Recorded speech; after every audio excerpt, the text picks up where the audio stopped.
Welcome students.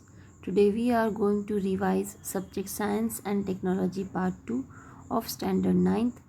Lesson name Environmental Management, video number 18.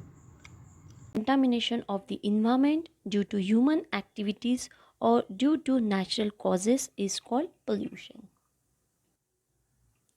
When waste is released in different natural sources like air, soil, and water, it causes air pollution, soil pollution, and water pollution, respectively, as you can see in the following pictures.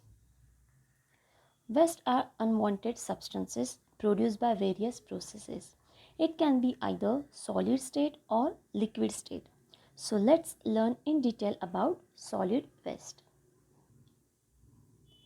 Solid waste is the unwanted solid materials which we do not need any longer and usually we throw it away. The different materials like papers, plastic, vegetable peels, wrappers, industrial waste, mining waste are the examples of solid waste. And all the solid waste are collected from city and dumped at the dumping sites as you can see in the picture. Now we'll look upon the topic necessity for disposal of solid waste. Solid waste is a serious worldwide problem that causes pollution of all the air, water and soil ecosystems. Solid waste affects nations' economic growth, beauty of the place, spreads various diseases and also causes environmental degradation. Hence, it is necessary to dispose and manage solid waste properly. If waste are accumulated and disposed of improperly, then it creates serious threats to nature and human habitat. Therefore, we need to dispose the unwanted materials, otherwise it may affect environment adversely. Also, there is a necessity for the proper disposal of solid wastes as it can be a valuable source of energy by using various techniques. Depending on degradability of solid waste, it is divided into two types, biodegradable and non-biodegradable. Biodegradable, which is also called as wet solid waste, is the waste which can be degraded by microbes. It is also called as wet garbage.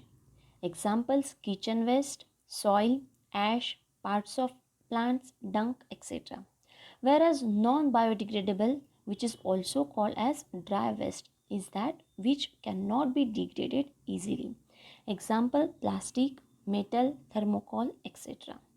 When solid waste accumulate in the environment, it results in various harmful effects.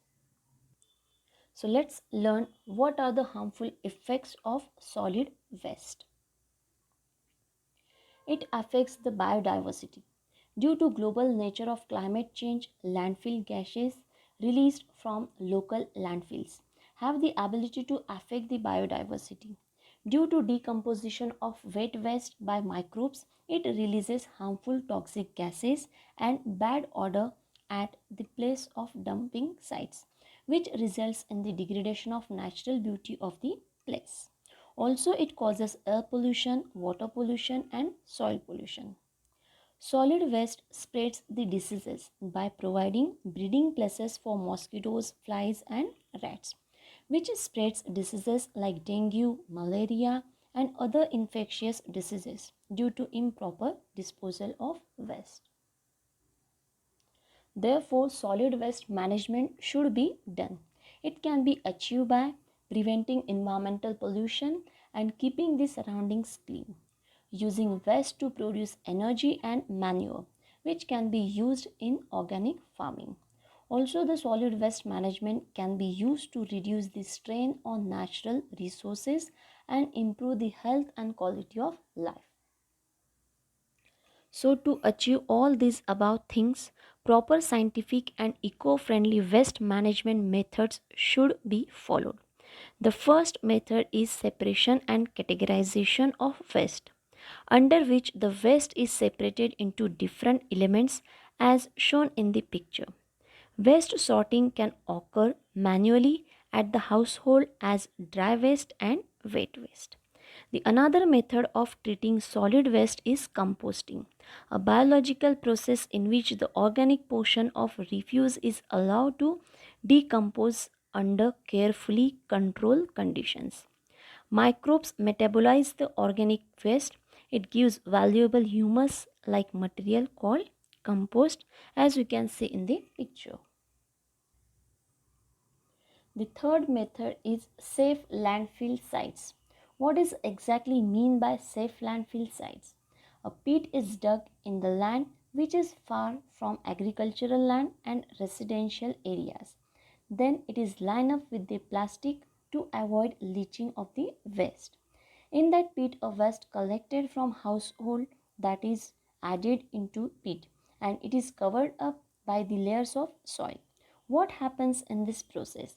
The microbes in the soil helps to degrade and decompose the waste, and after a few months the entire land will be made up of good amount of compost. This compost can be transported to necessary places. Later on, in the same place, same land, the process of composting can be done. The fourth method is vermicomposting. Vermicomposting is where earthworms are purposefully added into the soil where the waste that is present soil will be eaten up or consumed by the earthworm and their waste makes soil more fertile. That is called vermicomposting. In other way, we can say the composting done with the help of earthworm is called vermicomposting, as you can see in the figure. The next method is pyrolysis. Pyrolysis is where the waste is burnt at very high temperature and whatever comes out from this process is used for energy production or fuel also. The next method for waste management is incineration. Incineration and pyrolysis are the same where waste is burnt at high temperature. But incineration is used normally for biomedical waste, that is the waste generated from hospitals, medicals and clinics. We know that this waste contains pathogens, so we cannot use any other method for managing the biomedical waste. Let's move to another topic related to solid waste, that is 7 principles of solid waste management which need to be followed for solid waste management. There will not be pollution occur due to following these principles. We'll look at all one by one. The first R stands for reuse. Certain materials whichever we can use again should be used. Example, blank pages from used notebooks we can reuse. The second R stands for refuse. All should refuse the use of non-degradable articles like plastic and thermocol. The third R stands for recycle. New articles productions should be done from old ones. Example, paper and glass can be recycled. So we should use them as raw material to get new ones. The fourth R stands for rethink.